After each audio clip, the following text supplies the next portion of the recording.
एक समय की बात है। हिमालय की खाड़ी के किनारे एक छोटे से शांत गांव में रवि नाम का एक युवा लड़का रहता था। रवि अपने क्रोधी स्वभाव और चंचल मन के कारण गांव भर में प्रसिद्ध था। उसका मन हर समय विचारों से भरा रहता था। विचारों के तूफान ने उसके मन को एकदम बेचैन कर दिया था। उसके जीवन से शांति मानो गायब हो गई थी और वह हमेशा अपने ही ख्यालों में खोया रहता था और तनावपूर्ण जीवन जी रहा था। उसके अशांत मन और क्रोध के कारण उनके अपने परिवार के सदस्यों और गांव वालों से भी संबंध बिगड़ चुके थे। वो और भी अधिक मानसिक तनाव की स्थिति में चला जाता है। एक समय की बात है, रवि अपने गांव की गलियों में पागलों की तरह घूम रहा था। तभी उसकी मुलाकात एक बौद्ध भिक्षु से हुई जो एक पेड़ की छाया के नीचे ध्यान में मग्न बैठे हुए थे। बौद्ध भिक्षु के चेहरे से निर्मल शांति की आभा झलक रही थी। इस असीम शांति में रवि बौद्ध भिक्षु की ओर आकर्षित हुआ। जब रवि बौद्ध भिक्षु के करीब आया तो उसे अपने आसपास एक सकारात्मक ऊर्जा का एहसास हुआ।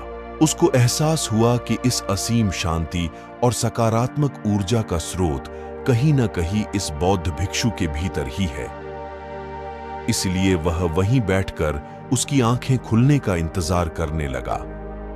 थोड़ी देर बाद जब बौद्ध भिक्षु की आंख खुली तो उसने एक युवा लड़के को अपने सामने बैठा पाया जो बहुत तनावग्रस्त और नकारात्मक भावनाओं से भरा हुआ लग रहा था। रवि ने बौद्ध भिक्षु की ओर उदार भाव से देखा और बहुत विनम्रता से कहा, गुरुदेव, मेरा मन बहुत अशांत है और मेरे मन के विचार मुझे खाए जा रहे हैं। मुझे एक पल के लिए भी शांति महसूस नहीं होती। क्या आप मुझे कोई उपाय बता सकते हैं कि मैं अपने अशांत मन को कैसे शांत करूं? बौद्ध भिक्षु ने रवि की पीड़ा को समझते हुए करुण दृष्टि से देखा और कहा, मेरे प्यारे बच्चे, आपका मन एक अशांत नदी की तरह है जो हमेशा बहती रहती है। आप कभी भी शांत नहीं रह सकते। इसलिए इस अशांत मन को शांत करने के लिए आपको अपने विचारों को बिना किसी रुकावट के जाने देने की कला सीखनी होगी। रवि को आश्चर्य हुआ और उसने पूछा कि मैं अपने विचारों को कैसे जाने दूं? आखिर मैं भी तो अपनी इच्छाओं और महत्वाकांक्षाओं से बंधा हुआ हूं। यह सुनकर बौद्ध भिक्षु मुस्कुरा दिए। बौद्ध भिक्षुक ने कहा, कल्पना करें कि आपके हाथ में पानी का एक गिलास है। अब आप इसे जितनी देर तक पकड़कर रखेंगे यह उतना ही भारी होता जाएगा और अगर आप इसे काफी देर तक पकड़े रहेंगे तो आपके हाथ में दर्द होने लगेगा। लेकिन अगर आप उस पकड़ को ढीला कर दें और छोड़ दें तो आपका बोझ खत्म हो जाएगा। अपने विचारों और इच्छाओं से चिपके रहने से उसका बोझ बढ़ जाता है। रवि ने बौद्ध भिक्षु की ओर देखा तो उनकी आंखों में अब एक नई समझ दिखाई दे रही थी। रवि ने धीरे से कहा कि मुझे इस बात में ज्ञान दिखता है, लेकिन मैं इसे अपने जीवन में कैसे लागू करूं? मैं अपने अशांत मन को कैसे शांत कर सकता हूं? रवि के इस सवाल पर बौद्ध भिक्षु मुस्कुराते हैं और फिर कहा कि अशांत मन को शांत करने का अभ्यास आत्म जागरूकता से शुरू होता है। अपने भीतर उठने वाले विचारों का निरीक्षण करने के लिए प्रतिदिन कुछ समय निकालें। उन भावनाओं पर ध्यान दें जो आपके मन में आती हैं और देखें कि वे कैसे आती हैं और आकाश में गुजरते बादलों की तरह चली जाए। रवि ने आंखें बंद कर लीं और बौद्ध भिक्षु के कहे अनुसार अपने विचारों का अवलोकन करने लगे। जैसे ही उसने अपने भीतर उठने वाले विचारों पर ध्यान देना शुरू किया, उसे इसका एहसास हुआ। उसे अपने अंदर चिंता और इच्छाओं की एक निरंतर धारा बहती हुई महसूस हुई। बिना किसी पूर्वाग्रह के विचार को वैसे ही स्वीकार करें जैसे वह आता है और फिर धीरे धीरे उन्हें जाने दें और अपना ध्यान वर्तमान क्षण पर केंद्रित करें। लेकिन रवि ने टोकते हुए कहा कि अगर विचार और भावनाएं इतनी मजबूत हैं तो क्या होगा? बौद्ध भिक्षु ने कहा, यह बना रहता है और मन को छोड़ने से इनकार करता है। बौद्ध भिक्षु ने रवि की बात से सहमति जताते हुए सिर हिलाया और कहा, ऐसे कई मौके आएंगे जब आपके मन में सवालों का बवंडर चल रहा होगा। जब आपका दिमाग आपकी बात ही नहीं सुनेगा, तो ऐसे में आपको अपनी सांसों की ताकत पर विश्वास करना होगा। एक बार फिर भिक्षु ने रवि से कहा, अपनी आंखें बंद करो और अपनी सांसों पर ध्यान केंद्रित करने के लिए अपने पेट को ऊपर उठता हुआ और मत्ता हुआ महसूस करें। बौद्ध भिक्षु ने बताया कि जब भी आपका मन अशांत हो तो तुरंत अपनी सांसों पर लौट आएं। सांस की वाद्य गति आपको तुरंत वर्तमान के चरणों में वापस खींच लेगी और आपको शांति का अनुभव कराएंगी।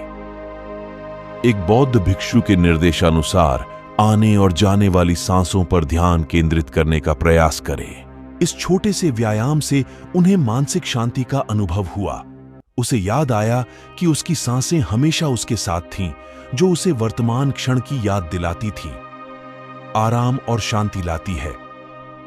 रवि के इस विकास को देखकर बौद्ध भिक्षु मंद मंद मुस्कुराए और बोले, मेरे प्रिय, बेचैन मन को शांत करना एक ऐसा अभ्यास है जिसमें बहुत प्रयास और दृढ़ इच्छा शक्ति की आवश्यकता है, क्योंकि लगातार व्यायाम से मांसपेशियां मजबूत होती हैं। उसी तरह नियमित अभ्यास से मन भी शांत होता है। स्वीकृति में सिर हिलाते हुए इस बौद्ध भिक्षु को धन्यवाद देते हुए उन्होंने वादा किया कि आज से वह अपने अशांत मन को शांत कर सकेंगे और अपनी गैर शक्तियों को मुक्त कर सकेंगे। बौद्ध भिक्षु ने रवि के कंधे पर हाथ रखकर कहा, मुझे आपकी क्षमता पर बहुत भरोसा है और आपको जल्द ही आंतरिक शांति मिलेगी। लेकिन याद रखें कि यह आसान नहीं होगा।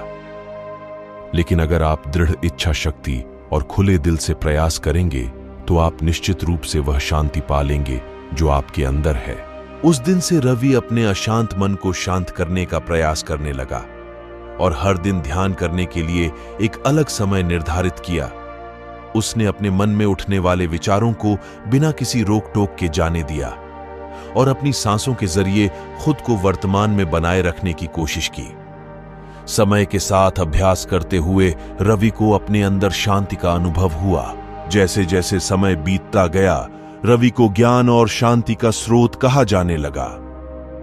बौद्ध भिक्षुओं के शिक्षक दूसरों की मदद करते समय आत्म जागरूकता की शक्ति साझा करते हैं। बौद्ध भिक्षु आंतरिक शांति पाने की शिक्षा देते हैं। इसके साथ ही उन्होंने अपनी सांसों पर ध्यान देने और अपने विचारों को मुक्त करने की कला भी सिखाई। ऐसे निवासियों का विकास हुआ और उन्हें मन की अमूल्य शांति मिली।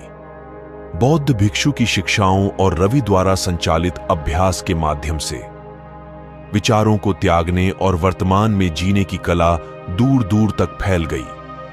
उन्होंने कई लोगों की जिंदगी बदल दी और जैसे जैसे समय बीतता गया, उनकी जिंदगी और भी बदलती गई। रवि का शांत प्रभाव उसके गांव की सीमाओं से परे तक फैला हुआ था। आसपास के गांवों और शहरों से लोग रवि के परिवर्तन की कहानी सुनते थे, उनसे सलाह लेने आते हैं। मन के बोझ तले दबे लोगों के लिए रवि आशा की किरण बन गया। रवि की शिक्षाएं केवल ध्यान और प्रवचन तक ही सीमित नहीं थीं, बल्कि वह रोजमर्रा के काम जागरूकता के साथ करने पर ज्यादा जोर देते थे। वह लोगों को अपनी भावनाओं के प्रति जागरूक रहने की याद दिलाते थे।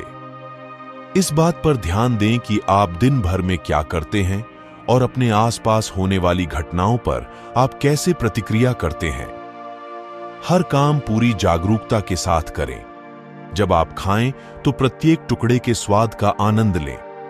जब आप सूरज की रोशनी के सामने खड़े होते हैं तो उसकी गर्मी महसूस करें।